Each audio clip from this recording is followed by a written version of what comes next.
The following special episode of Addressing Gettysburg is brought to you without commercial interruption by our Patreon page. Just go to patreon.com/addressinggettysburg so you can help support the show and keep it going and growing. We've got a lot of big ideas for the 160th, and they need to start being produced now. So the more patrons we could get, the better. Just go to patreon.com/addressinggettysburg and help us help you. That's patreon.com/addressinggettysburg. And we thank you in advance. Now, on with the show. You're listening to Addressing Gettysburg. Hello, everybody. Welcome to this episode of Addressing Gettysburg, the 159th anniversary of July 3rd, 1863, the third day of battle. We are sitting by the 111th Pennsylvania Monument. It is a cloudy day, a little bit humid, but who cares? We're outside on the battlefield, and it's wonderful. Joining us today is someone who I don't think you've been on the show for a year, Deb. Right? Last time was the last anniversary that you were on. That's correct. Yes. So Deb Novotny is with us, licensed battlefield guide extraordinaire, and a major blast from the past because he's very old. No, I'm just kidding. Is our buddy Bob Steenstra. Bob Steenstra is back. By popular demand. A lot of people have been saying, "Where's Bob? I miss Bob." And here you are. Hello, Bob. Hello. Hello, everybody. Welcome. Thank you, Matt, for inviting me. Thank By you the for way, accepting. Deb has just recently come back from...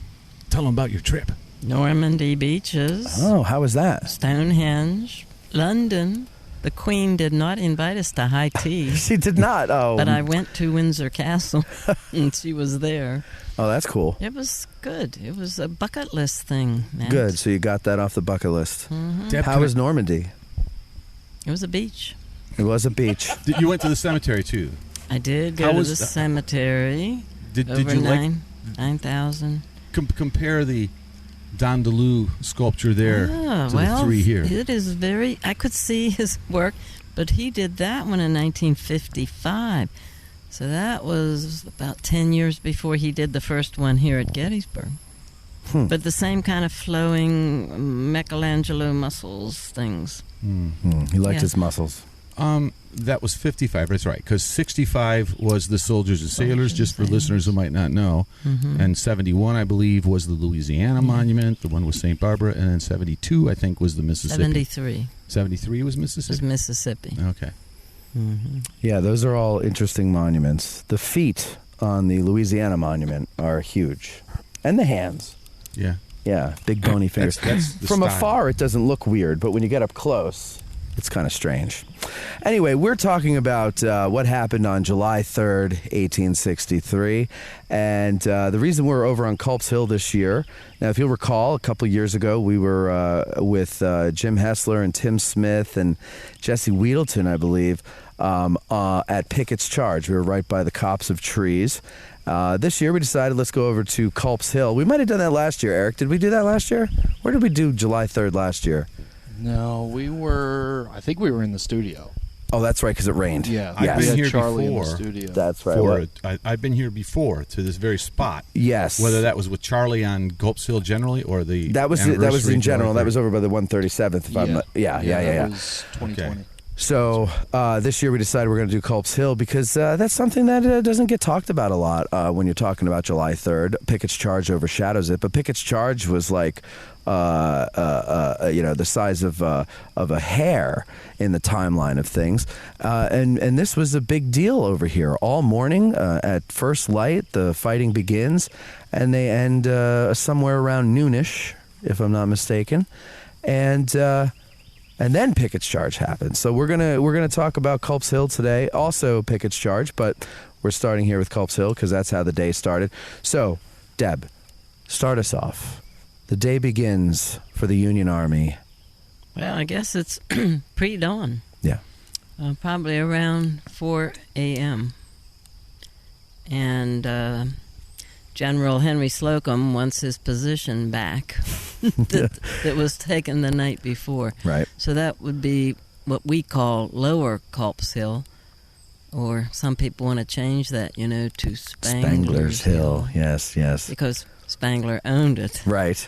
But I'm one of those people. Are you one of those people, Bob? Yeah, Tim Smith convinced me, and in the novels, I call it Okay. Spangler's Hill. Ah, there you go. Right. So But there I we usually are. say Lower Culp's Hill.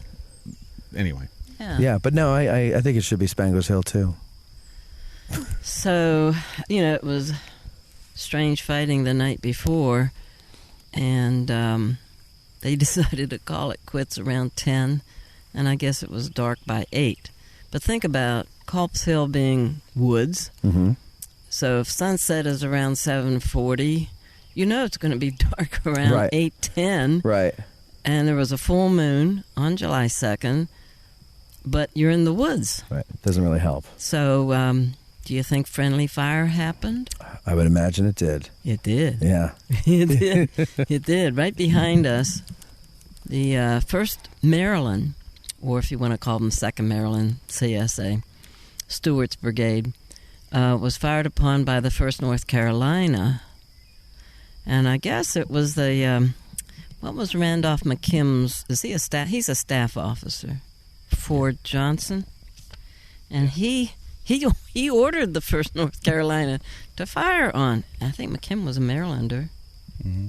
And he ordered him to. And then finally somebody from the 3rd North Carolina got the word to these North Carolinians, you're firing at friends. But when you got flashes and it's dark and in woods, don't forget that the woods would hold down the black powder smoke. So visibility was really bad. So I guess that was some of the strangest fighting, I would imagine. That and East Cemetery Hill, of course, the second evening of the 3 days at Gettysburg. That's a good point, though. I mean, we often talk about, when you come here today, people like to point out, well, you could see through these woods back then because they were clearer. But nobody ever really brings up that the canopy holds down the smoke. Mm-hmm. So, you have visibility when there's no smoke. When there's smoke, it's just smoke. And we're talking about the 3rd, right? Right, we're at the 3rd. So that's going to begin with friendly fire, too. Yep. On the other side. Go ahead, tell that. Just Union artillery, guns, Powers Hill, I think, right, Deb? And maybe Bancroft along the Baltimore Pike. But they have a line of sight into the works that Stuart's brigade had captured on the night of July 2nd. And as it begins to get light, they start shelling the Confederate works, and they're actually also hitting some of their own men. Was it Massachusetts guys? Or New Jersey guys? Connecticut boys. Connecticut. And the 46th PA. And the 46th PA, those Lehigh guys, that's right. That's Lieutenant Muhlenberg's artillery I'm brigade. not sure which ones over they up are. on I know Bancroft, maybe. Wolf on Powers Hill. Yeah. Yeah. So, okay. So, all right. So let's see. So the artillery opens up on the Confederates and some of their own men, and the fighting begins. How do they begin to retake Culp's Hill? I want to do that? Bob's looking. He's refreshing his memory. Well, you have, those 12th Corps guys that went down the Baltimore Pike and did a little bit over there on the left flank. They come back around midnight. That would be the beginning of July 2nd. July 3rd, yeah. July 3rd. So they are in a position that would be, what do we call that? Garry Avenue. When you go left at Spangler Spring. Yeah, Garry Avenue. So that's where Union guys are, because they heard the southern drawl up here on Spangler's Hill. So they are the ones that are going to be told to go on the offensive. We don't know. I was trying to find out what Harry Font said about the 2nd Mass and the 27th Indiana. Exactly what time did they go on the offensive down by Spangler's Meadow? The forward marker of the 27th Indiana seems to indicate that's at 6 a.m., I think it says. 6 which a.m. I find unbelievable, because I believe it's more towards the end of the fighting at Culp's Hill. That's what I thought. Right, because they're trying to test to see whether the Confederates are are going to even be withdrawing when that assault is made. Mm-hmm. And so I'm not sure why that monument says that, but there's a lot of things I'm not sure about on the monuments. Yeah. Yeah. Right. So continue from there. They're told to regain these breastworks that were taken by the Confederates that second evening of Lower Culp's Hill or Spangler Hill. So artillery, of course, they kind of softened them up. And I think it was the 20th Connecticut's colonel that had so many casualties, including the one George Warner who lost both arms. Mm. And he said he was going to about face his men and attack their own cannon over on the Baltimore. That's right. That's Pike. the one who went back and yelled at Muhlenberg, isn't it? Yeah, I guess. Yeah. Well, he sent somebody back he sent probably. someone. But then they worked out a forward observer kind of situation. Right. Now, is that innovative? Yeah, right. Because you just don't have walkie-talkies and things like that. But they worked it out, and they were hitting some of the Confederates then after they raised their elevation a little bit. So the attack would have been over what we call Pardee Field. Okay. After the colonel of the 147th Pennsylvania over there, and the 5th Ohio, the Cincinnati Regiment, what we call the Cincinnati Regiment. So they're going to make a movement across Pardee Field and hit the Confederates. There's a stone wall over there that the Confederates will be having, plus the earthworks that are east of the stone wall. Stone wall already there. Right. So that went on a while, but the Confederates have a pretty good position. Yeah. So it's not going to be a piece of cake, right, to push them off the hill, as Slocum thought probably they were, they could do it. Right. So it's going to go back and forth, and there's going to be other troops sent in into that area too. I guess it's Lockwood's brigade. So there would be some Marylanders in that Lockwood's brigade, right? Eastern Shore. Right, yeah. So you got most of the Confederate Marylanders are from the Eastern Shore. That was the southern side of Maryland. So neighbors, maybe fighting neighbors. I don't know if any relatives, perhaps cousins. It could be. But isn't there a story relatives. of two cousins that are color bearers in opposing Maryland regiments? Yes, there is. Oh, I haven't thought about that story for a while. It just popped in my head. I haven't but you're either. right. Yeah. And this would be where they would have been going going back and forth. Yeah. Okay. So yeah, cousin against cousin. Go ahead. The Maryland Monument, 1994, shows a Confederate to the south side, or right as you look at it, and a Union soldier from the left, both from Maryland. And it's somewhat fanciful, but Fonz talks about an account where there's two Marylanders, Union, who will go out after the charge at Pardee Field and pick up a wounded Confederate and help him get back. Now, he's getting back within the Union lines. Right. So he's a prisoner. He's a prisoner, yeah. But you get the impression that he wasn't upset. But I think Fonz even mentions, or he quotes somebody, of his legs kind of swaying back and forth as they pick him up. Ugh. So he's not in as good a shape as it looks like at the on the Maryland Monument. Right. Yeah, it's the whole thing of Maryland versus Maryland here, which is tragic. It is. The whole war is, but that particularly when you have states that are split like that.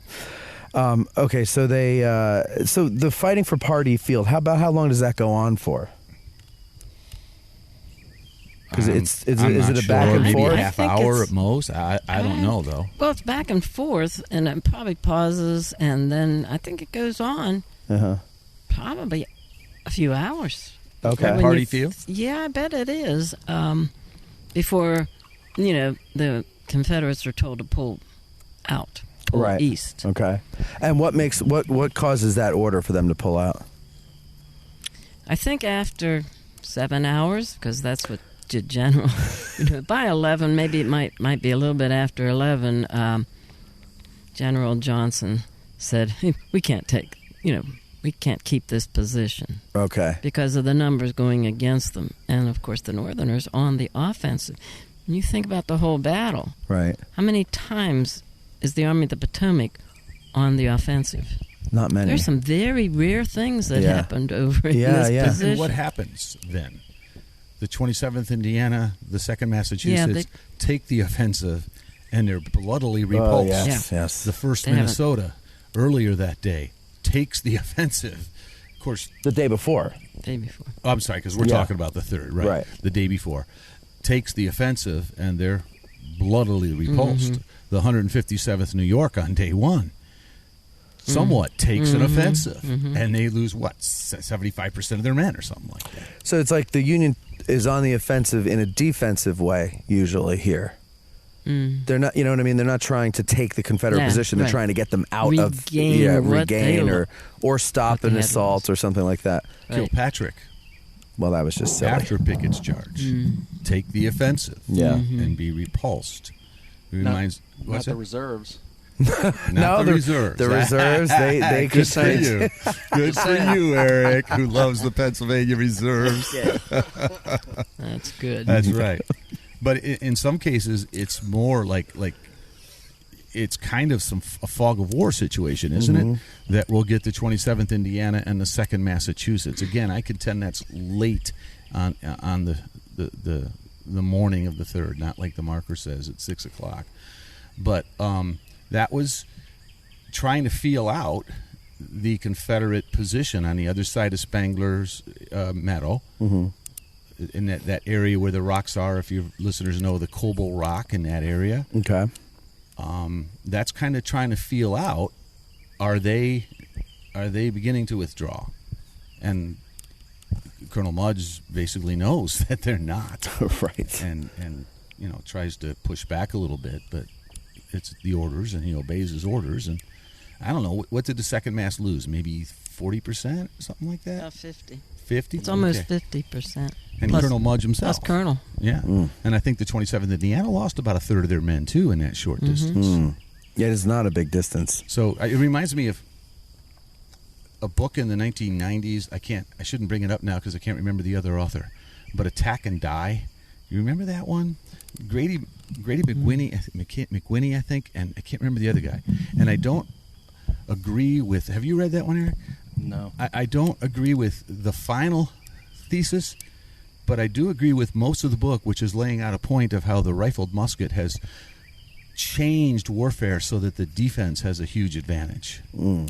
And the thesis I don't agree with is trying to tie in somehow DNA of Southerners, that they have inherited this Celtic impulse to attack and die. And they go all the way back to medieval times when... There were no Celts in the North? Is that what they're trying to make? Is that the point he's trying to make? Is again, I don't necessarily agree. It's been 30 years since I've read the book. But he does... What's it called? Attack and Die. Okay. Never heard of it. I've got a copy if you want to see it. I would like it's to. fairly thin, but it's interesting in the beginning, and then I lose it when he's trying to make the connections to that the people who settled the South are more the Cavalier class Right. from a particular part of England, and they have inherited this Celtic impulse like they did against the I Romans. mean, there might be some truth to that, but I mean, there were whatever. Well, what did the Southerners do at the Battle of Gettysburg? Lose. I don't know. I feel like Germans have been pretty militaristic for a hot minute. Yeah. Well, all right. So the fighting at Party Field goes on for a few hours. Now, that's not the only fighting over on Culp's Hill, though, right? Is there fighting along the whole line like there was the day before? The whole Yes. position? Yeah. The main part of the hill is also attacked. But of course, the difference being there's a lot more Union soldiers back on Right. the main part of Culp's Hill. And then the Confederates are also reinforced. They have added, besides I used to know those brigades just along the East Confederate, Yeah, Jones. they're going to bring in was Jones there. and Nichols and Stuart were there the Stuart. night before. The night before. And now they're bringing in Walker O'Neill. Stonewall Brigade, Yeah. Extra Billy Smith's Brigade, Daniels Brigade, Daniel, right? They borrow from Rhodes. and O'Neill. O'Neill.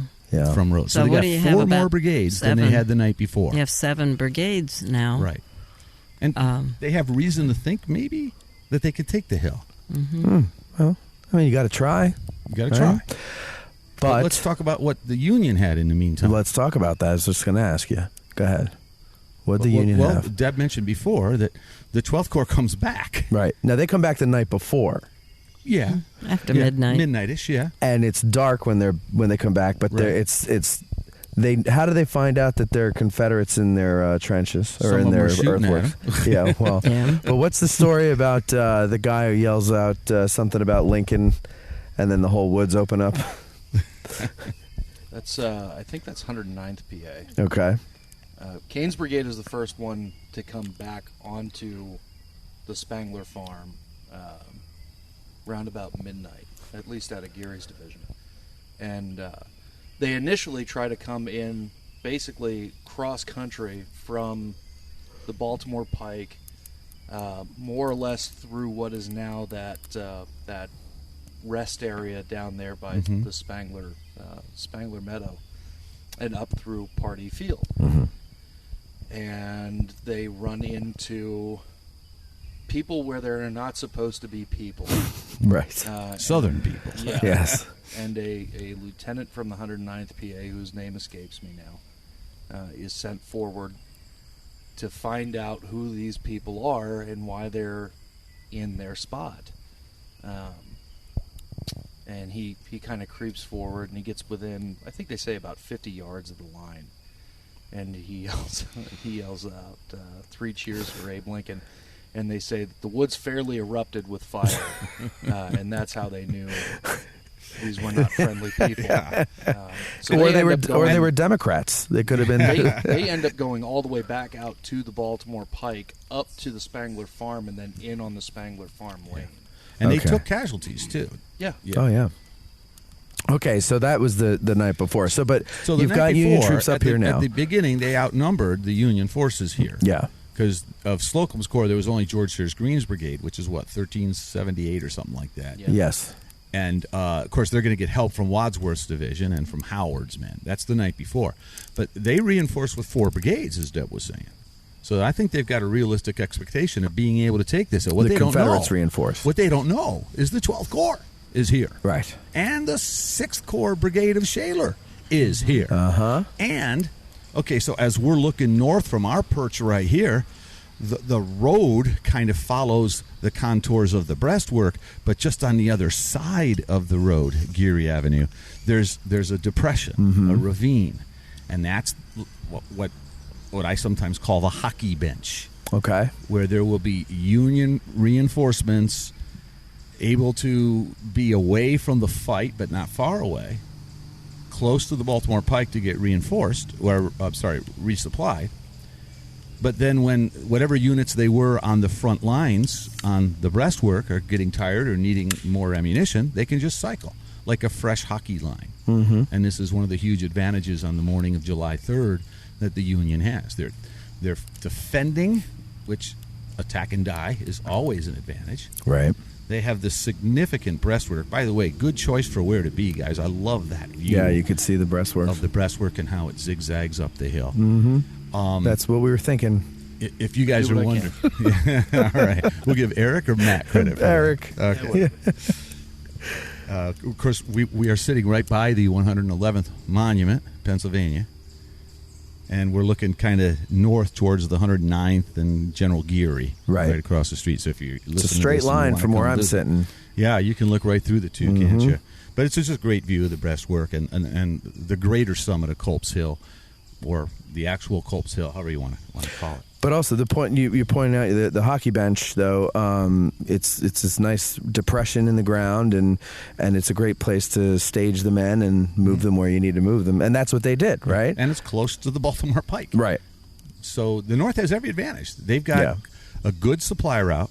They're fighting a defensive battle on a hill behind a breastwork. Right. They outnumber the Confederates. And what do the Confederates have to their rear? A lot of Creek. distance in Rock Creek. Yeah. It's not too easy for them to get supplies. So I can't remember. I hope one of you guys remember, because I'm old.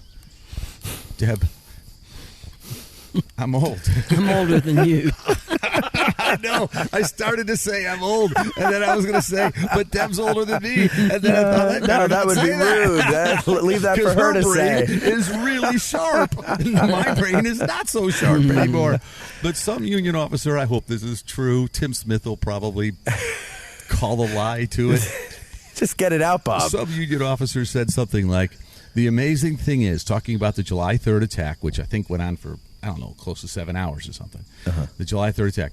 The amazing thing is that they, the Southerners, persisted for 7 hours in what must have seemed impossible after the first half hour. Were there any close moments along the line here where the Confederates almost did dislodge Union troops, or did they July 3? Yeah, on July 3rd, yeah. We're talking about July 3rd here, Bob. I don't think so. Yeah. I got pretty close, maybe 50, 60 yards. But never broke the but line. never- Close to what, though?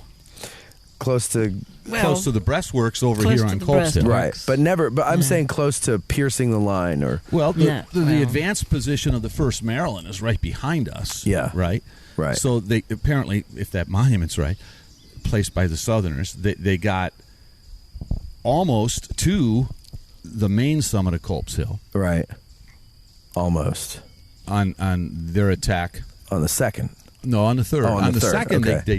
they took the hill. They took the hill. So what Right. are you saying then? So on the 3rd, they advanced a little further and got through. Well, so remember, there's a traverse down here. right. Not really over here so much as on The other side. of the hill from That's where they us. got close. There is a little marker right That's the over there that advance says marker of the the 1st advance of the 1st Maryland. Maryland. It says Right. 1st Maryland Right. CSA on it. Right. So that's as far as they got. But then you have, Union soldiers right over there and the traverse coming across. Right. And you got the 5th Ohio, So they're in that area, so they're pretty close to each other. Right. But no breakthroughs. I don't It's, think. At least as far as the line for Geary's division is concerned, they kind of have more people than they have line to defend. Right. That's okay. how they're able to keep cycling brigades. Right. They just don't have enough physical space on their line to fit everybody. You Right. can't Right. pack them all in like that. Plus you've got those 6th Corps troops as well. Yeah. Right. So you've got a lot of reserves. So that's why, it's like the exact opposite of the situation here on The night of before. July Right, 2nd, where right. you've got too much line for the few people you've got. Now it's the complete opposite. Yeah. And that's why, listeners, as you go up Geary Avenue, there's all these monuments on both sides of the road. And some of them will have the, what is it called, the Greek cross or the plus sign Yeah. of the 6th Corps, and some of them have the star. And even Candy's brigade, the 7th Ohio, the 29th Ohio, is on the right side of the road because at one point they're behind the breastworks. But, if it was a 7-hour fight, it keeps It's like resumpting. every 30 minutes, I think, because, you get about 60 bullets. Yeah. And they spelled each other. One regiment would keep spelling the other regiment back and forth. Yeah. So for 7 hours, every 30 minutes, you go behind there and you replenish your ammunition, you clean out your musket, and have breakfast. So you can have a right. constant rate of fire. And then you go back. Yeah. It's constant because they keep spelling each other. It's amazing But that they said that going back and forth was the most dangerous part. Because when you're in 'Cause the you were ravine, exposed. you're Yeah. down below. When you're behind the earthworks or breastworks, you're going to be safe. Right. It's just going back and forth like the gambit. Because in some of the cases, the ground in between is higher than where the breastwork is, so you're very exposed. I guess we should have. Is this a fair assessment? When it all starts here, on the right or the barb of the hook, right, the very far right of the line, the job is for the Union to retake their breastworks and dislodge the Confederates, whereas on the rest of the line, it's the Confederates trying to take the breastworks and dislodge the North, right? I would agree. Okay. So just to Except give people an idea in their head. Except, with the exception of the charge of the 2nd Mass in 27th Indiana, I'm not aware of any attacks against the south end of the Confederate. There's skirmishing going on down there. Well, but I mean, here too, though, Party Field, like just this whole area, like from say from the Traverse down, it's about so basically reclaiming on Williams or Ruger's line. Yeah, we're talking, not Geary's line. You got Right. McDougal's brigade that reoccupies their works, and it's kind of hard for me to say whether that's because Johnson is withdrawing his division or they're withdrawing because McDougal is putting too much pressure on that stretch of the line, because they're not coming across Spangler Meadow like the 2nd Mass and 27th Indiana. They're coming basically through this patch of woods that's between Party Field and the Spangler Meadow. Gotcha. That's Okay. about 10 a.m. That's like Right. It's getting late. Yeah, we're kind of jumping around here, but okay. So then, so the Union takes back their works somehow, whether it's from withdrawal or pressure or whatever. They take back their works over here on the right of the 12th Corps line. What about the rest of the line going up to the summit of Culp's Hill? What's going on there? Anything exciting? Well, the major attacks are on. You're talking about the 12th Corps lines. Yeah. Yeah, Geary's division. Yeah. The major attacks are against that end of the line. Right. As I understand it, I could be wrong, but I think that the attack from Stuart's brigade is kind of coming a little bit later from the south. But there were earlier attacks basically from the east to the west against the breastworks on the main summit of Culp's Hill. Right. So there's a lot of action going on down there. Yeah. So there's a big, hard fight, basically, is what we're saying, on the rest of the line all the way up to the summit. When does Sergeant Lilly of the 149th Pennsylvania supposedly fix his staff? Was that on the 2nd or the 3rd? That's the 3rd. That's what I figured. So that's testimony of some pretty major fighting going on. And you know what was cool when they were doing the clearing last year? Did you see the little white flags where they were doing the metal detecting and they found and that, I was thinking, there were a lot of them, and it really helps you visualize, all the lead flying around, and it was just a fraction of what's under there, because like there could be a clump of some kind of metal, iron or lead or whatever down under one of those flags. It wasn't one flag per artifact; it was one flag per hit. Yeah. And you know who got some of those hits? Charlie Fennell. Yeah. Did you? Were you doing that too, Deb? No, I wasn't doing it, but Charlie told me about it. He was excited. Yeah. Oh, I bet. I would be too if I was Charlie. Oh, wasn't it Garry that said his division fired 250,000 rounds? Yeah. On the third day. Yeah. So testimony, there was some pretty significant. So no wonder fighting. The trees got a lot of that lead, and within 10, 15 years, weren't they dying? Yeah. And people came over here all the time to see the dead trees and what was left of the breastworks. Yeah. And, now, if you're here on a busy day, you hardly see anybody. Right. I know. No, I know. when In a they couple close, weeks. when they close, Little Round Top will be all over here. Which they've pushed back, by the way. It's now like no sooner than the 18th of July. Did you see that's that? what I heard. Yeah. When did you hear that? I just saw it on I just Facebook yesterday. heard it yesterday. Okay, Yeah. good. And that reputation of the shredded trees, which is deserved, Sure. but it kind of spills over into you got to be careful, because I am a sucker for things and I don't read carefully sometimes. I will confess here on your podcast, Matt, that for a while I believed that tree at the visitor center on display was from Culp's Hill. I thought it was. It doesn't say on the exhibit that it was from Culp's Hill. Really? There is a description of shredded trees and a photograph of Culp's Hill, and then there's this thing. So I think it was 2 weeks ago, last week, I looked at that thing and I thought, where on Culp's Hill would there be canister balls? Good point. From all sides. Yeah, that's a great point. And I just began to question it. So I asked, I think it was Carlton, one of the Rangers. I said, what do you think? I don't think that's from Culp's Hill. And he told me a little bit of a backstory that's from, I think, Chattanooga. Oh, no kidding. It's not even from here. It's not even from Gettysburg. Now, I better but go so back. it's just an example of what a tree would have looked like. Right. And I love the display because, I tell people all the time, well, go look at that. You'll see what a canister ball looks like and what shell fragments look like. Yeah. And it's not like it's fabricated. I just always assumed it was Culp's Hill. Yeah, right. So it's not right. I always assumed it was Culp's Hill too, probably for the same reason you did. And then to find out it's not even from Gettysburg, that's amazing. Yeah. I didn't know that. But think about it. Where, and I might be wrong, but where would canister be flying? Well, here, that much canister ball at Culp's Hill. I don't think there would be. Especially from different directions. Right. I can't think of any canister Right, because there's stuff in all sides of that tree. On all It's sides not- of that yeah, tree. That's yeah. what got me. I was just killing time waiting for someone to show up for a tour, and I just looked at it, and I'm thinking, something's wrong here. Well, that's a good point, Bob. I never thought of that. Hey, see, look at that. Yeah.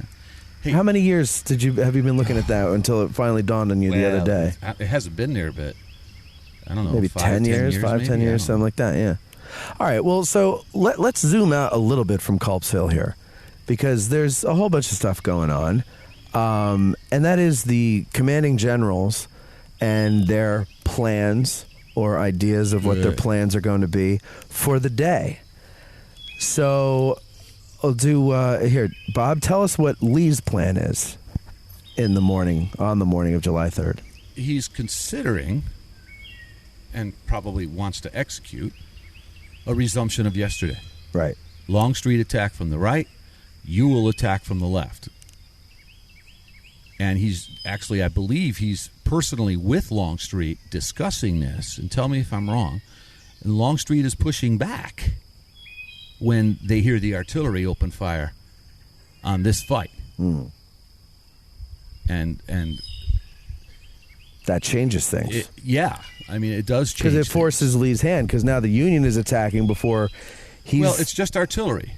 Well, but it's just artillery. But it's going to lead to something. He doesn't know this, of course, but it could lead to something. Right. He does. Right. I don't Something's know. This up. is speculation, but I think you're probably right. Yeah. He hears the sound of fighting over here, and he needs to check this out. Right. But he was intending to do this. To resume. Right.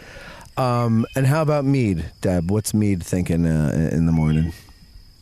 Stay and fight it out. Stay and fight it out. So we're going to let him... That's what they decided at the council the night before. Right. But he also told John Gibbon, Lee hit my flanks, he'll hit my center tomorrow, so be ready. Yeah. Of course, Gibbon is he kind of in the place of Hancock, because Hancock is like a wing commander, you might say, besides his own corps. So the plan was unchanged, I think, is the words that Lee put in his report. But I think what he was really trying to do was use Hood and McCloss, too. Right. And Longstreet said, you know what, they kind of got chewed up yesterday. Yeah. And they're a little tired. So that's when, of course, okay, you got Pickett now, and then I'll give you part of A.P. Hill's men. They've had a day off pretty much. Mm-hmm. And then the shift was a little further north. But, this action over here forced Lee to make his change. Because I think what Bob's saying, is artillery usually is a precursor of something bigger, of an attack. Right. And of course, they're making history, and we're looking back at it and saying, okay, this is what they wanted to do. But he'd been around the block enough to know that it could mean something. Right. So this causes him to change his plans.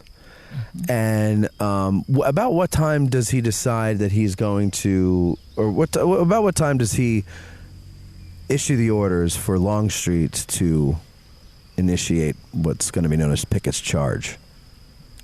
I'm not sure that they waited until this was finished over here. I believe so. You think they went all the way to 11 or so? Get Pickett in position?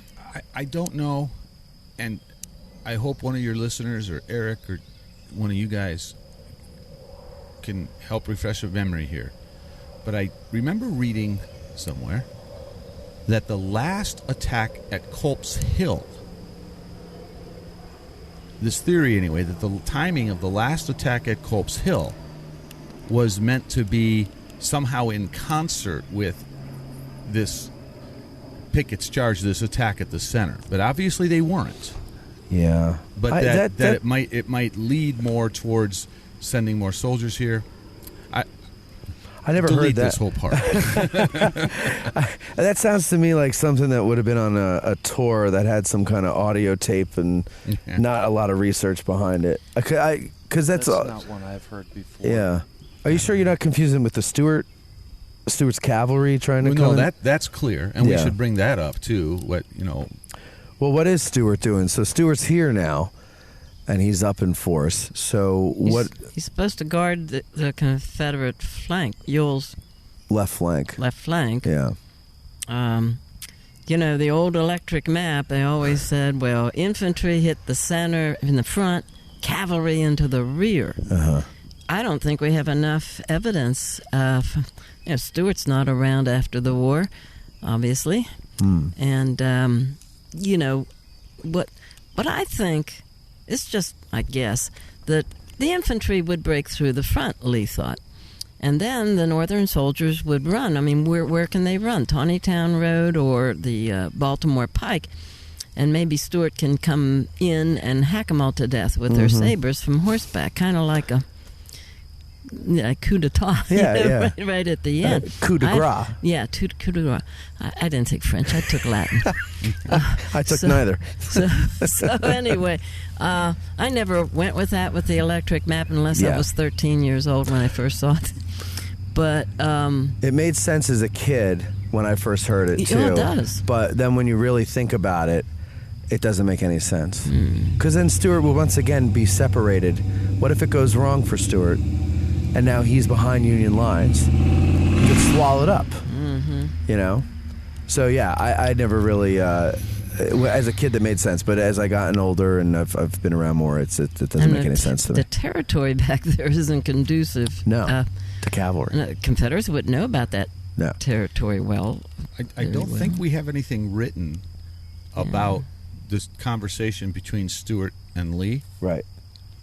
But the Low Dutch Road connects the York Road, which is heading northeast out of Gettysburg, to the Hanover Road, which is heading kind of east-southeast out of Gettysburg, to the Baltimore Pike. And the battle takes place near the intersection of the Hanover Road and the Low Dutch Road. Right.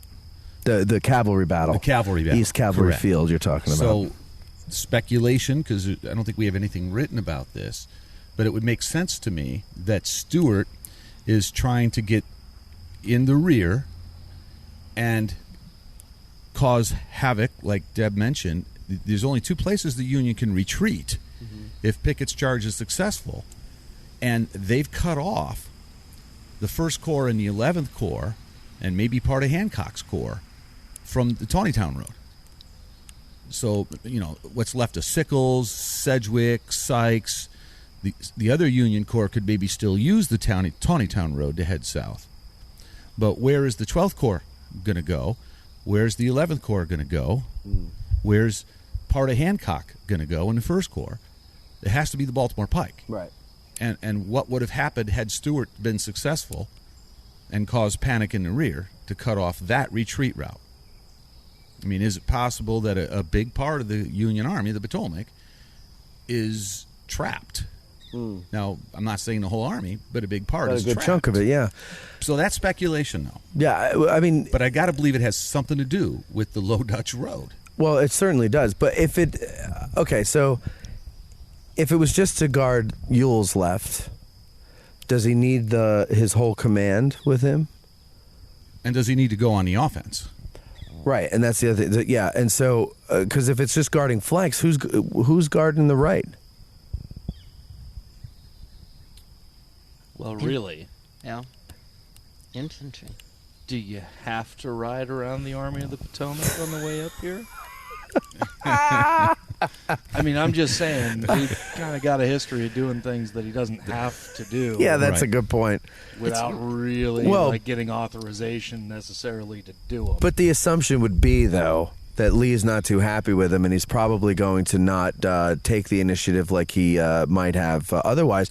And so I would assume Lee told him to go over there Or maybe he's trying to take the initiative. to save face. Yeah. Okay. Why does he Fair. fire a cannon? Yeah, in four different in four different directions. What's the point of this? Maybe he was drunk. Did you ever think of that? Was this guy a drinker? Is he announcing his presence Yeah. to the Union cavalry that's got to be out there? To Does all he the wanna people fight? north, east, south, and west, I am here. I don't know. It makes no but sense. But it is kind of weird. There's a whole lot of stuff out on East Cavalry Field that's kind of baffling to me. Yeah. Like, why? Yeah, like why? Yeah. I don't know. It is interesting. You need to have a cavalry nonetheless. expert here because I'm not that person. Well, we've done a show, a couple of shows about East Cavalry Field, and there is no answer to this question Because there's nothing written? because well, they say we just don't know. Okay. Yeah, so I mean, everybody can just speculate, and I guess that's what we're doing. Okay, but now, so Lee decides he's going to change his plan. He can't resume what they were doing yesterday for obvious reasons. So he then decides to try at the center. But the freshest division he has is Pickett's division. But there are some brigades from Hill's Corps that weren't heavily engaged in the prior 2 days, correct? Mm-hmm. With Thomas? Mm-hmm. What was Thomas up to? Well, I think you always have to have a reserve. Yeah, okay. Maybe that's what Lee was doing. Mahone Right. and who else? The other He guy. wasn't too actively involved. Not posing Yeah. too They much. were fighting at Right. the Bliss. So I think you just have to have reserve. Okay. But so those guys, we don't know, though, that they were specifically designated to be held in reserve. No. But it makes sense that they would be. Sure. Okay. So anyway, Pickett's division now, they're going to spearhead this assault on the center. Not spearhead it, but they're going to be the freshest division. They're also with Trimble and Pettigrew's divisions. Those are from A.P. Hill's Corps. But they were pretty bloodied on July 1st. Mm-hmm. Supposedly lots of walking wounded amongst them. And missing Dorsey Pender. Right. In Trimble's case, Right. missing the commanding general. Mm-hmm. And Heath in And Pettigrew's Heath, case. Because Pettigrew is commanding for him. Yeah. Now, why do you think, both of you, Lee decides to do this? Is it because he's tried the right and he's tried the left, and therefore Meade must have weakened his center? Is that... That's what I always say. Mhm. And I mean, on Lee's part, he's just guessing too, because Right. he's a mile away, doesn't know exactly, but he knows that Longstreet's men the second day went up against a lot more than just Sickles's corps. Right. So, where did they come from? Right. Yeah. They might have come from the center. Was the center weakened by Meade? Yeah, Mhm. by probably about 4,000. Caldwell goes down toward the wheat field. They don't come back much. Right, right. And then, of course, Hancock himself sent men over here when he hears all that happening over on East Cemetery Hill. So I usually say there's about 6,000 in the center. Mm-hmm. And that those Second Corps men, they didn't do much digging in like these guys did over here. Right. They're probably thinking, who in their right mind is going to send men across a mile of open ground? I don't know if it was that or the rocks or I don't know what it was, but they really didn't do much barricade building beyond the stone wall that was already there and maybe a little bit of earth and Little breastworks. yeah, or something. some fence rails along Holland Harrow's line. Yeah, right. And you can still see those there today, Well, somewhat. kind of. They dug into those down by McGilvery's line Uh-huh. some years ago, and they found at the bottom, I think it was a Lincoln head penny, like early one, Really? like 1909, 1910. At the bottom. So those were put there. So they were touched up like these two. Yeah. By the. Well, that's true. These aren't the actual. They're on the. They're on the spot site. where they were, but they're not. The exactly. Logs rot. Of course. And, there's stones. You can find some stones Mm-hmm. along here.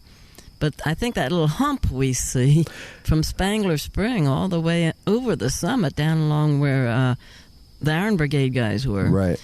That's all been touched up a couple of times. The CCC boys did it in the 30s, and the Gettysburg Battlefield Memorial Association did it first, I guess, when they got a hold of the land. So, yeah, it makes sense that you'd have to... But, yes, I would say Lee's thinking, if the flanks are strong, the center must be weak. There must be a weak area someplace. That's logical. That's logical. This is a typical Napoleonic or Jominian tactics. This is what happened at Waterloo. Mm-hmm. You hit the flanks.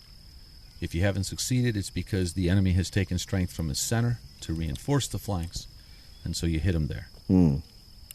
So this is not... Lee is not making this up out of nowhere. This is a tried and true military tactic. Right. Okay. And though there are times when Lee will defy military textbooks, and I mean that's one of the things that made him great. Right. This was a time it was fairly predictable. As Deb pointed out, George Meade told John Gibbon, if he attacks tomorrow, it's going to be on your front.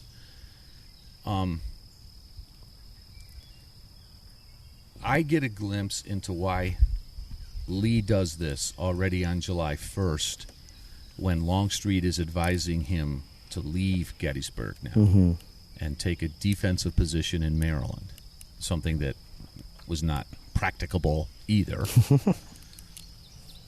But when Lee responds something like, no, the enemy's there, and if he's still there tomorrow, I'm going to whip him or he's going to whip us. Right. And it's that second part that I think it's too easy to overlook. Lee wants the war to end. Right. He's looking for a decisive battle. Mm-hmm. When will he be this close to winning independence again? He's riding a wave of win streaks with Fredericksburg and Chancellorsville. He won the first day of the Battle of Gettysburg without his cavalry. Without even being here for most of or half of the day, at least. Right. On the second day, now, I don't know how informed Lee was of how close they got to getting around the Union left. But he's got to know that there was significant fighting at Little Round Top. Mm-hmm. He's got to know that Anderson's division of Hill's Corps is heading towards Cemetery Ridge before Slocum's men from over here at Culp's Hill and Sedgwick's men are going to repopulate the line Sickles should have been. General Wright made a penetration. This is Wright's Georgians of Anderson's. Okay. On the second. He made a penetration at the place where Pickett's going to hit the next day. Right. Was it hard to cross that field? They made it. Yeah, of course, right. It was a totally different situation, though. Totally different situation. It's a different situation. But I've got to believe he knows. In fact, I'm sure he knows that Wright made it back, and he talked to Wright. Right. Right. And so this is as close as he's going to get. Yeah. So when Longstreet says, no 15,000 men or whatever he said that have ever been arrayed for battle could possibly capture that height, I think Lee is willing to roll the dice. Mm-hmm. This is as close as we will ever get. We hit their flanks yesterday, like Napoleon at Waterloo. We'll hit them in the middle. And what had happened in the 13 months of Lee's command of the Army of Northern Virginia that would make him think much different? Right. Yeah, so it's easy to think that things happen in a vacuum, and Lee is just appearing out of the ground. The whole Confederate army is just appearing out of the ground with no history behind them, and fighting this 3-day battle here at Gettysburg. And how could Lee be so stupid and all that stuff? But he's not. He's got a year of experience as the commander of this army. He knows this army well. He knows his opposing army pretty well. And Meade is new. Meade is new. The thing is, though, it's kind of the reverse of what he's always enjoyed, which is interior lines and having your supply very close to your rear, and you're on the defensive, and he can be aggressive and be on the offensive in a defensive way. But here he's completely on the offensive. Yeah. Although Chancellorsville, he was on the offensive when he shouldn't have been, according to textbooks. Yeah, but that was luck. Okay, but he won, didn't he? Yeah, because he took a risk. I wonder how much Malvern Hill is influencing this. On July 1st, 1862, he makes an attack which was bloodily repulsed by McClellan. That's the phrase of the day, by the way. But McClellan withdrew. Right. But yeah, McClellan's better than Meade. I mean, at least he's got the reputation. He had the academic reputation as being better than Meade. Meade's cautious. Of course, is cautious a word we could use for McClellan? Or is there something more serious than cautious for McClellan? I don't have much nice to say but about what him. happened? He attacks Malvern Hill. He loses, but McClellan withdraws. Yeah. The Army of the Potomac withdraws. But Meade is also on home turf. I understand. Yeah. I understand. Yeah. It's totally different. And I'm not trying to be an apologetic. I'm not trying to apologize. Apologist, that's the word for Lee. I'm not. But I did spend a couple of hours one Sunday about 4 years ago, late in the afternoon. I told myself, I'm going to sit here at the Point of Woods until I figure out what Lee was trying to do. Oh, and what'd you get? Basically this. He wanted the war to end. Yeah. No, the enemy's there, and I am going to strike him there. Well, and that's a good point that I think is often overlooked as well. Wasn't that one of his aims in coming up here was, if possible, to fight the decisive battle up here? And that's what I think he is thinking with Pickett's charge. Yeah. So he's like, wow. We can win the war now. If we go back to Virginia, what's going to happen is what happened. Right. 21 more months of winning battles, but losing people and not being able to replace them at the same rate as the northern population. I think the North had something like 23 million or something like that people in the 1860 census, and the South had something like 5 million free people. Oh, they had 4 million enslaved. Right. Yeah, 9 million total, 5 million. Yeah, 5 million free is my understanding. Yeah. But you're not going to give the enslaved guns. I mean, that would call the whole lie to the cornerstone of the Confederacy. Exactly. Right? Alexander Stephens, just before the war, makes that famous cornerstones. Yeah. He's the vice president of the Confederacy speech. I'm paraphrasing, but the North's foundation is built on sand. This idea that all men are created equal. The Confederacy's foundation is a rock. The idea that the black man or the Negro is the inferior of the white man. Yeah. You can't give them guns. No. How could you? So if he doesn't, Bob, I don't know what you're talking talking about. The war was about states' rights and tariffs. Well, actually, the cornerstone speech, to give Alexander Stephens his credit, he does go through a whole litany of things like that. Yeah. My rejoinder is you end it with this: the cornerstone of the Confederacy is the belief that.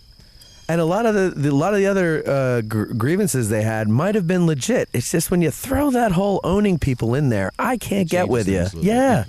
Sorry. Intellectual honesty, listeners, my great-grandfather fought for the North in this war. I have his musket on my mantle, so you're getting a Northern perspective from me. And mine wasn't here yet. But I honestly think that Lee is willing to take this risk because this is as close as he's getting to win the war.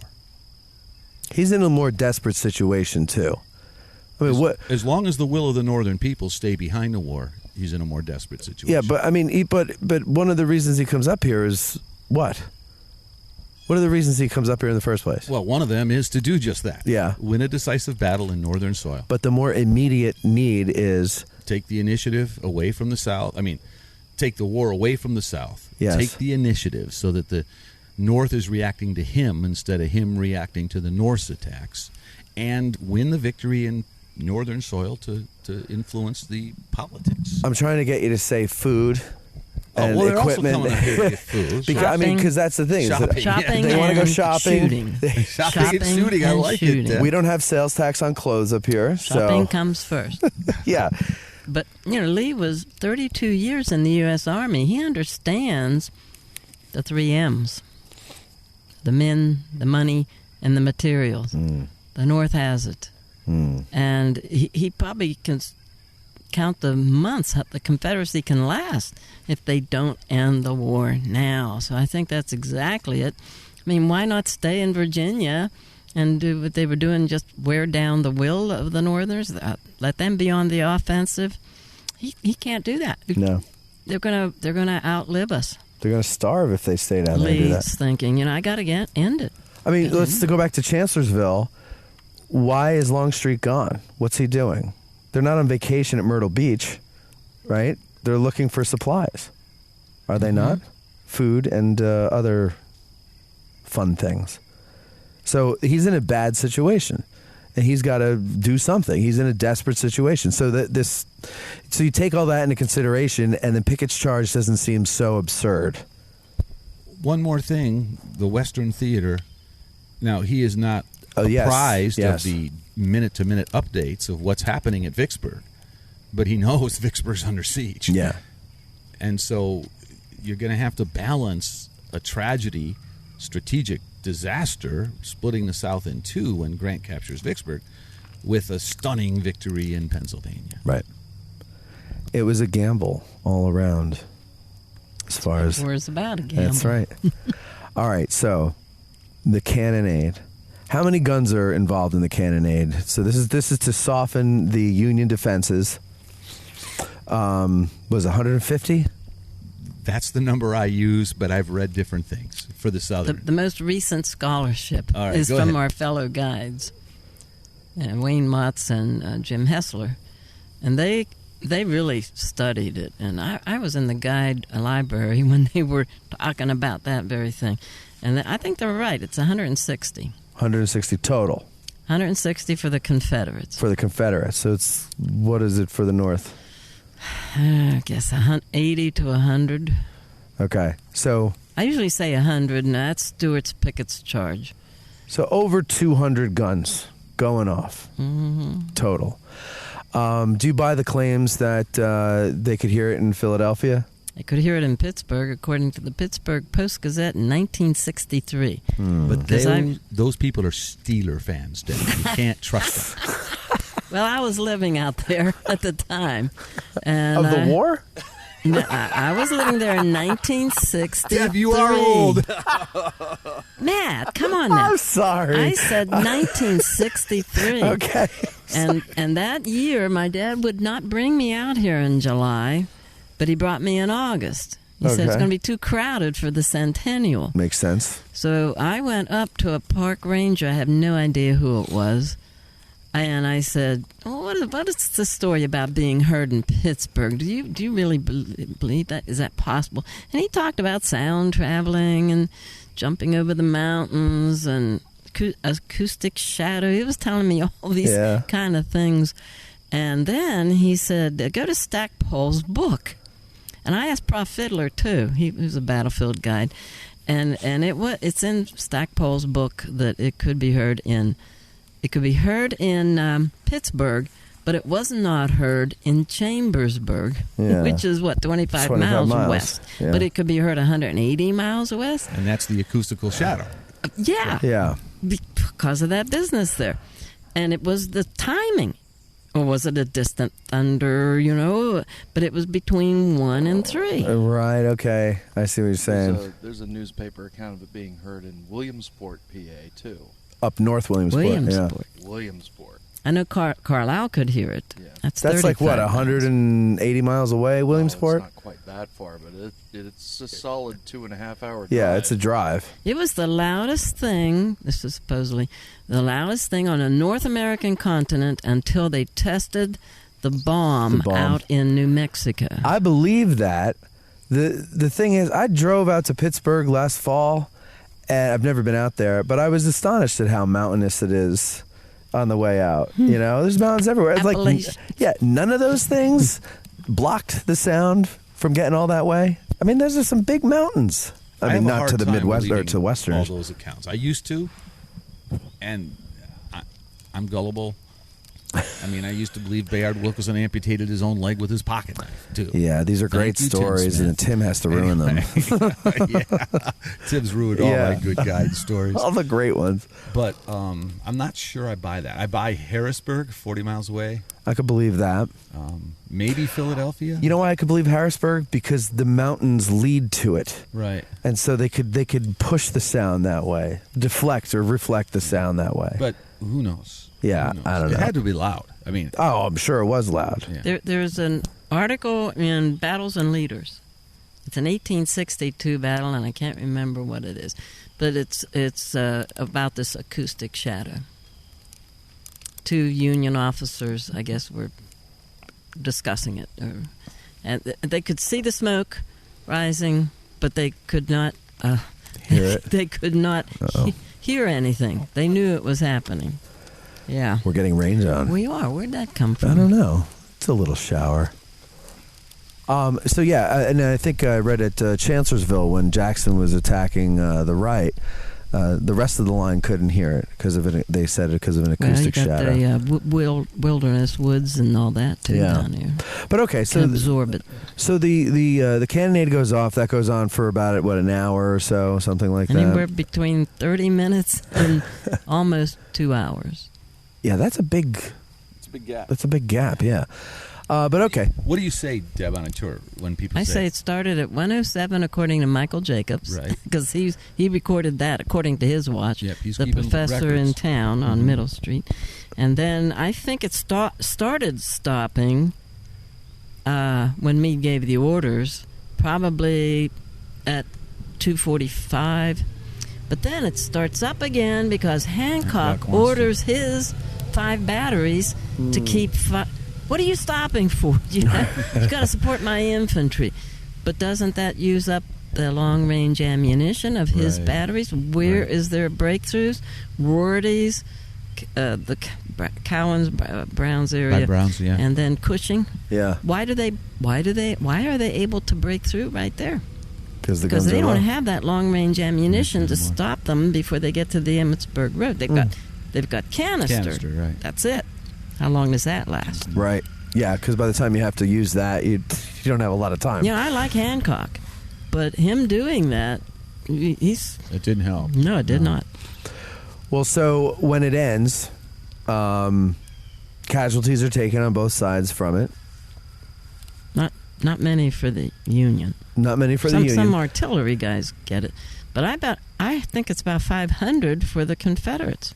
So that's all right. That's Like You talk about Jeremiah because of the Gage. artillery battle. yeah. Yeah. Yeah, the Yeah. artillery. They never made it across the field because of their casualties. Right. And so when the march begins across the field, now they're really taking it when they're seen, when they're visible. Because if you've ever walked across Pickett's charge or seen people walking across it from either the Virginia Memorial or the Angle, you'll notice they'll disappear and then they'll come back. And supposedly that was the way it was then. Although the topography has changed over the years because of Camp Culp and all these military installations that were put there. But for the most part, a lot of those little swales. There's 2 good swells there before you get to the Emmitsburg Road, and you can see Little Round Top and Big Round Top, but you cannot see Meade on Cemetery Ridge. There's certain points if you walk like Garnett's path roughly, there's certain points where you can only see those little whatever the hell those things are called at the top of the Kadori barn, like just the roof of the Kadori barn, but it's like right in front of you, but it's blocked from. So anyway, they get up there. And they meet the Union lines, the Emmitsburg Road. So the fences along the Emmitsburg Road, were they up at the time, all over the road, or? Well, we know on the west side, some of them were knocked down by Reynolds' orders to get his men out to the McPherson Right. Okay. Ridge. Good point on that. Yeah. Supposedly, what are they, 5 or 6 rails high? Yeah. Could the Confederate pioneers get that far to knock down those fences? I don't think so. I don't Because think so. there would have been a skirmish line there. There surely would be Yeah. on the west side On the, of the yeah, road. on the west side of the road, Union skirmish They line. could clear the fences maybe halfway across. Yeah, That's what I say. yeah. And then they're going to have to deal with those. But like I tell people, in the 1860 census, 90% of all Americans listed occupation farming. Right. Farm boys know how to go over a fence, even if they're carrying a 9-pound rifle. That's a good point. And that Discovery Channel, I'm still dealing with some people who have seen it. About that park ranger from Hawaii. I remember that. Yeah. Having the Bliss map, or the Elliott map, upside down. It was upside down. He was walking to the north, and he said all the burials were on the west side because the fence stopped them. Right. I remember that, yeah. Well, the Elliott map shows a lot of burials, but it's on the east side, north of the Kadori farm buildings. They got over the fence. Well, I would imagine if you're sending skirmishers out there every so many yards, they probably would have taken the rails down of one section of the fence so that the skirmishers can get through. You mean Confederate? No, the Union. The Union.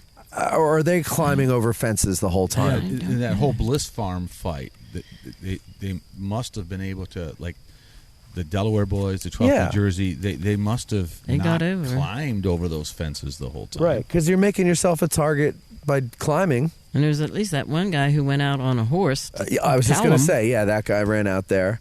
He could have had a good horse that jumped the fence. I mean, that's all fair, but how much fence line do you really have to open up to pass a regiment through in column? Well, that's okay. So that's where I'm getting though. To, you know, but so 2.5 divisions. But in column at that range from the wall, if you have a keen-eyed artilleryman, he could fire right down that column. Yeah, but the point is, I think what you're trying to make is Union columns are passing through those. Yes. But the Confederates, they're not going to have any artillery that's going to focus on those. No. So my thing is that the Union would have open gaps every so many yards, not the whole fence line, just like one section.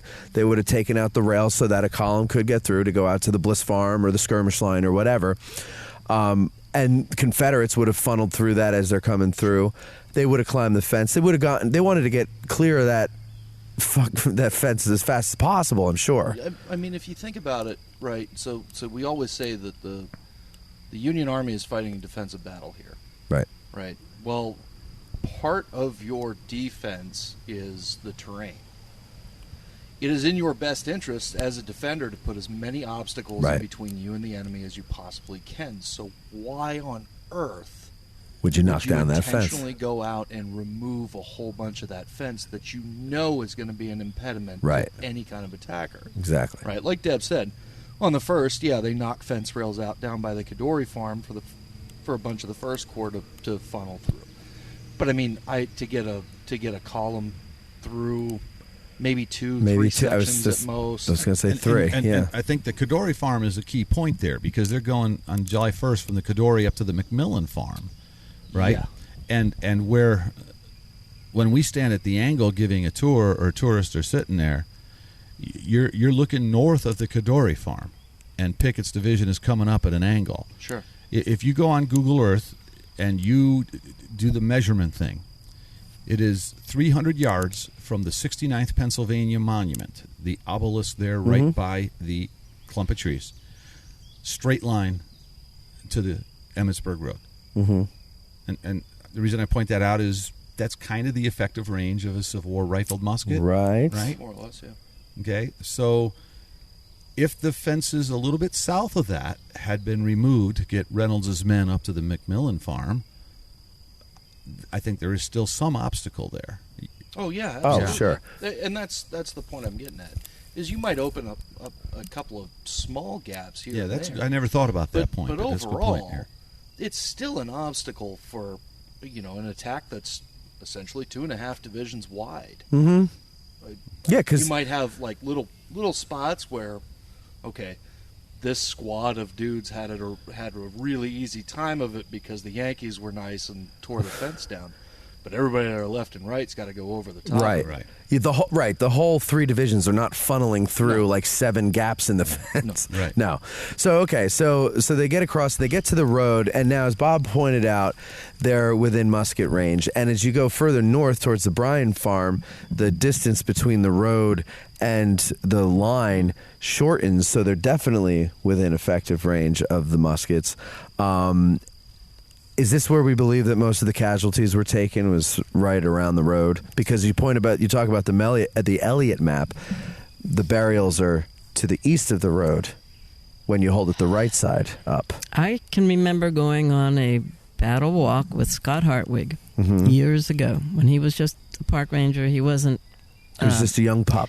Well, it was his early days. Yeah. And he thought that half the casualties on the Confederates happened before they got within rifle range. Okay. Really? Scott? Because of the artillery Wow. opening up on them, McGilvery hitting them from the side. From the flank, yeah. Cemetery Hill hitting them Is from he talking the just flank. Pickett's division, though? No, we're talking about the The whole whole group thing. coming across. Wow. Okay. You got a lot of cannon up there on National Cemetery. Yeah. We can't picture it that well. I mean, we can better now because there's no old visitor center, electric Right. map building there, and a parking lot. But it was very effective, that enfilade fire from both sides yeah. on them. One Confederate officer said he lost a third of his company, about 10 men with one shot, just mowing them down from I the believe side. it. Yeah, that makes sense. So he always said half the casualties, and that was back in the day when it was 15,000 and 10,000 were casualties. Now they've adjusted. Yeah. Even the park has adjusted that number down. Yeah. I don't know if they're not counting Wilcox and Lang, or Maybe not. I'm not sure. But anyway, that means 5,000 fell on the way over. Wow. But If you're going by those numbers. But now Yeah. let's bring it down. Even if it's 6,000, I think is what they're saying in the cyclorama says now. 6. Yeah. About half the 12. But you know what? I'm pretty sure Lee did not count the walking wounded. And I think if you counted the walking wounded, it's He going to would get have us up to the 2/3 loss, which is 8,000.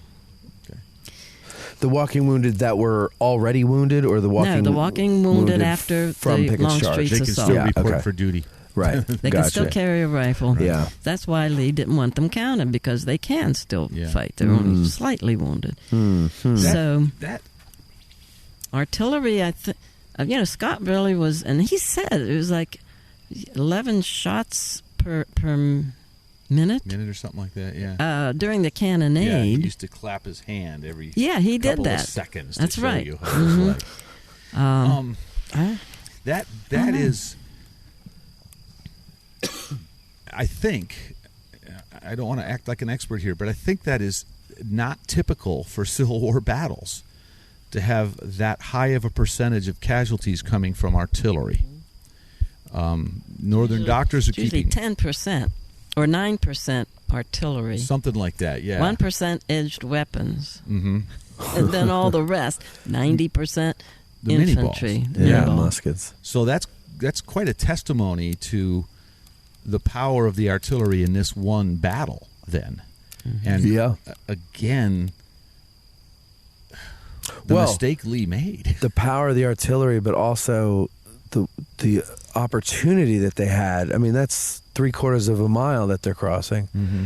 And how many pauses do we know? Like, were there points where some units might pause because of a fence, midway or something, or whatever it may be, to redress the line or something like that? The two swells, they did that, Yeah. according Right. to George Stewart's book. But that's only a minute. Right. Not that much of Just a... address the ranks and Yeah. then go. And they're out of view of the artillery anyway, so that wouldn't have Can made we- sense. Except Little Round Top. Go back Oh, to yeah, kind good of point. a more 10,000-foot view. Yes, go of ahead. this Let's zoom out. and just address what went wrong Go ahead. for Lee. What went wrong? Well, okay, but I'm talking Leaving specifically Virginia. about Longstreet's second assault, which I don't like calling it that. I don't like to put Pickett's Longstreet's charge. name on it. I'll call it Pickett's Yeah. charge to people. I'll say, yes, I know it's Pickett, Pettigrew, Anderson, Trimble, but that's a mouthful. So we'll call it Pickett's charge. Sometimes I'll call it Lee's folly, unless there's Southerners on the tours. They don't believe he ever makes mistakes. But everything would have had to have gone right for such an attack to win, Right. to succeed, I think. Well, And there's very little going right for him or at least a lot of things would have had to have gone wrong on the Union on side. the Union side. You know, And so does his long arm do its job, the artillery. his artillery? Lee's. Yeah, No, not enough. not enough. Does his ego get the better of him? Oh. Is it ego or confidence? It might be ego. Overconfidence. Oh, yeah. Or I- his bowel problems. What did he say to Cadmus Wilcox when it was over? I thought my men were invincible. That's overconfidence. Mhm. And what did Pickett say at the end of the war? What went wrong at Gettysburg? The Union Army. I think the Yankee Army had something to do with it. Yep. Yeah. I think he also said something about that old man had my division slaughtered. Yes, he did. I was wondering which way you were going to go with How that. gung ho was he to get it going? Yeah, he was. yeah. He was, no doubt. Yeah. But okay, so At least Stephen Lang's portrayal of him was. so it's not like it wasn't in his planning to have the long arm of Lee do its job by softening the position. It didn't do a good enough job. I mean, yeah, Cushing's battery has taken quite a hit. Rorty, Brown's battery. How much was that because of the smoke or bad fuses? That's a good question. I mean, I had that today on a tour. Again. Overshooting. Which one was it? Why did Meade move his headquarters? Well, because of overshooting. How much do you think went over? 10,000 shells were hurled over. I remember Scott saying Wow. from the Confederate side. We have no idea. I don't think we'll ever be able to figure out what percent of those were overshots. Shots. But we know quite a few were.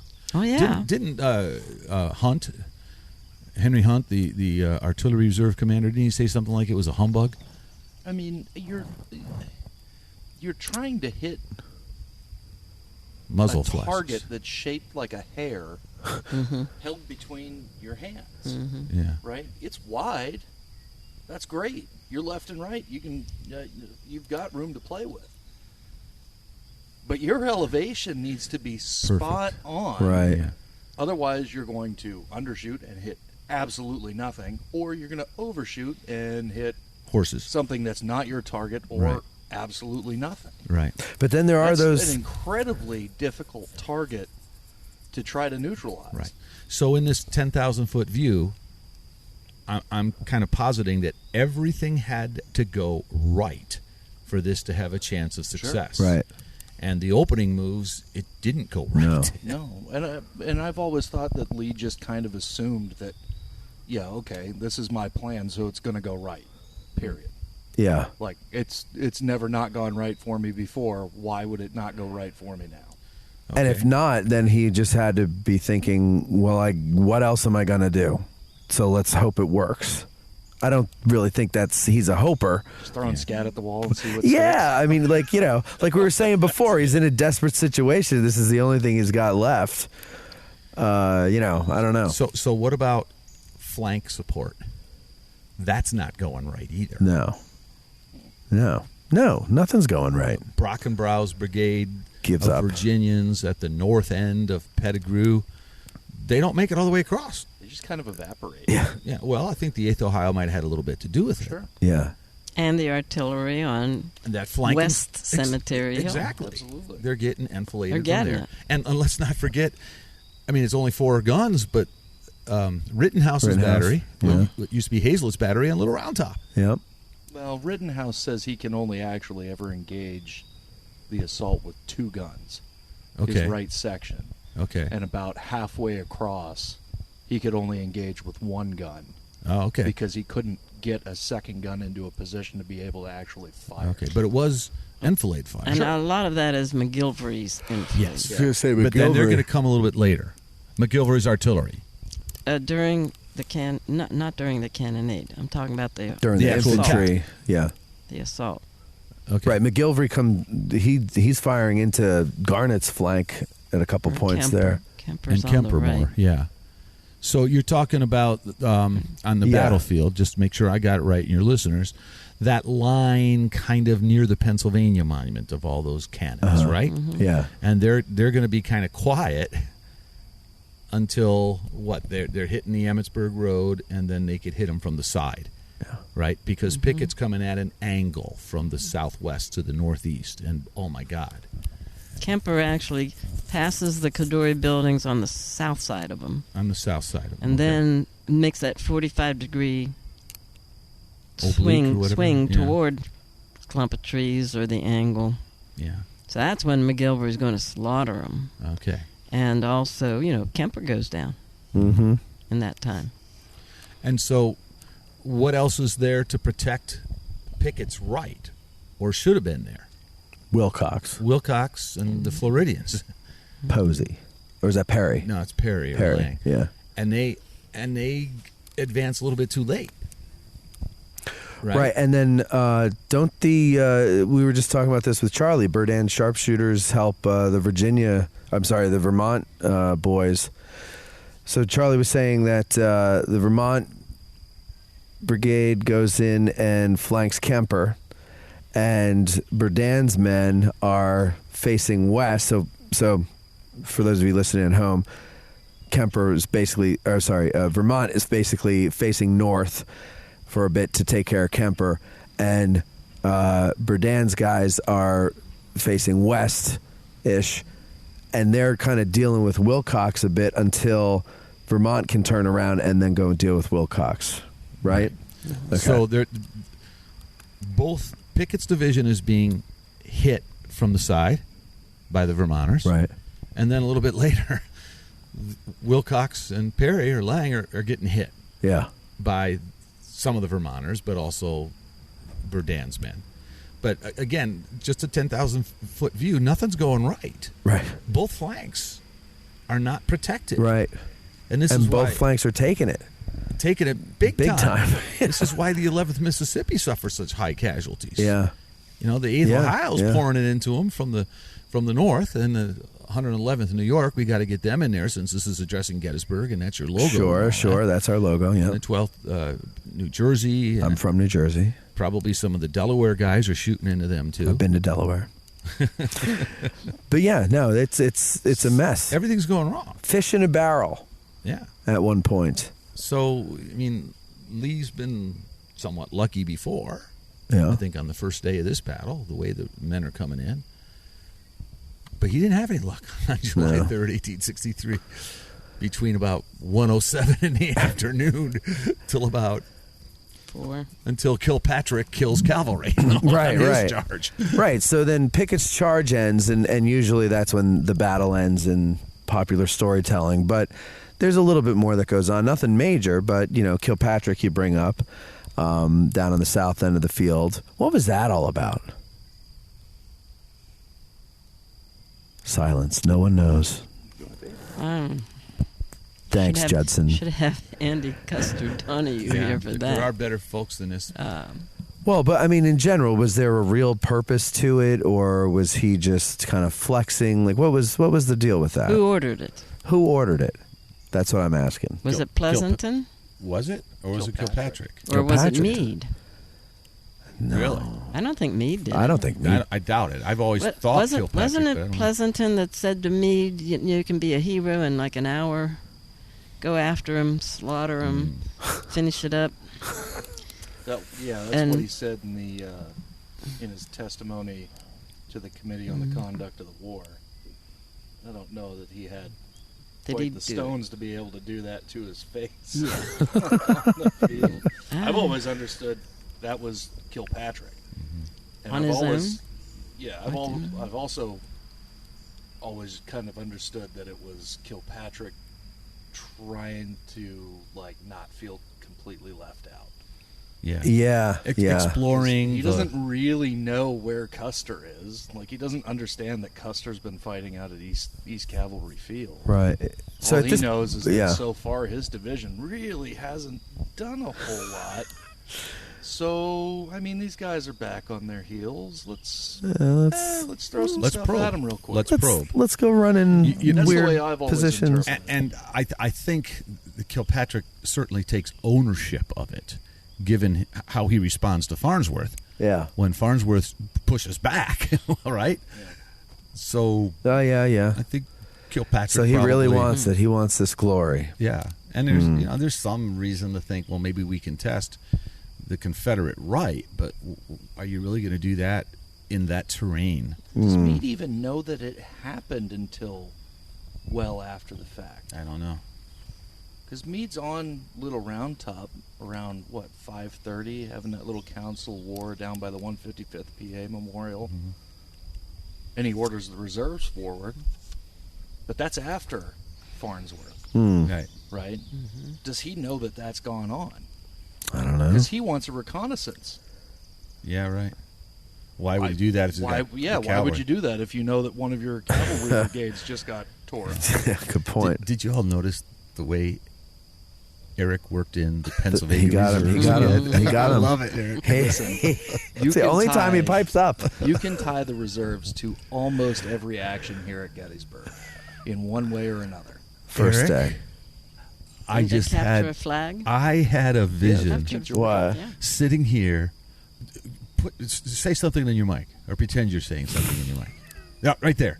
Can anyone else see it? Look at Deb. Move the mic too. Matt, look at Matt. He looks like Sinatra holding that microphone. Crawford. Nice big beard. Crawford. You are one person who could endeavor to try to match Crawford. Oh, I see. With the Just kind of I did suggest that to my wife not very long ago, and she looked at me No. like I had completely lost my Yeah, mind. don't do that. If Don't do you really love the Pennsylvania Reserves, You'll shave like Crawford. Yes. See, but here's the Crawford. thing. Listeners, Crawford. Crawford. I don't put have some to pressure on Eric. I don't have to live with any of the reserves. I do have to live with a Spanish broad from North Jersey. Okay, let's get, in the typical way that people do things in Chancleta to the America face. today, the typical Yeah. way, publish the Spanish broad from North Jersey's email address. We're going to get in trouble for saying broad. I'm going to get a bad review. What, did he Can we say gal, She's my wife. dame? I really think that you should adopt that. Just try it.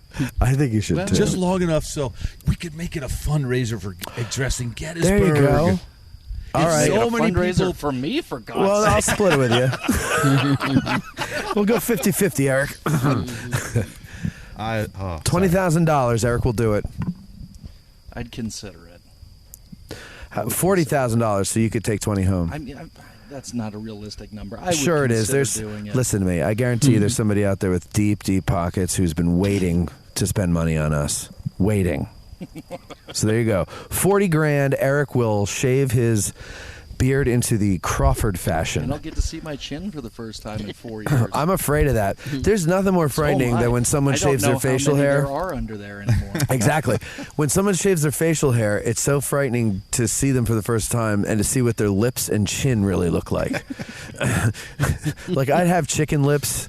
It's horrible. Well, I'll I'd never get to see shave my again. mustache. Oh, yeah, I know. But this part here, the chin, is frightening. All right. So anyway, July 3rd comes to a close. How happy must they have been?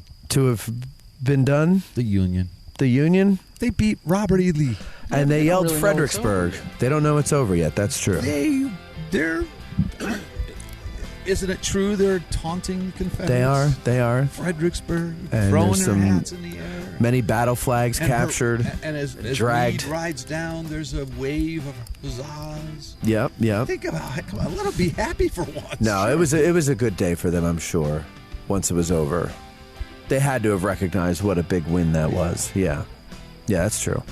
But the battle is not over per se. We ended on the 3rd, but there's still some stuff that goes on the 4th, which we'll get to in tomorrow's episode about July 4th. But for now, ladies and gentlemen, we're closing out July 3rd. And we hope you enjoyed this episode. Thank you, Bob. Thank you, Matt and Eric and Deb. Thank you, Deb, for coming again. And Eric, thank you for putting this together. And ladies and gentlemen, thank you for listening. We will talk to you tomorrow. Our hearts so stout have got us fame, for soon 'tis known from whence we came. Wherever we go, they dread the name of Garry, Owen in glory. Instead of spa or drink down ale and pay the reckoning on the nail, no man for debt shall go to jail from Garry, Owen in glory. Instead of spar, we drift down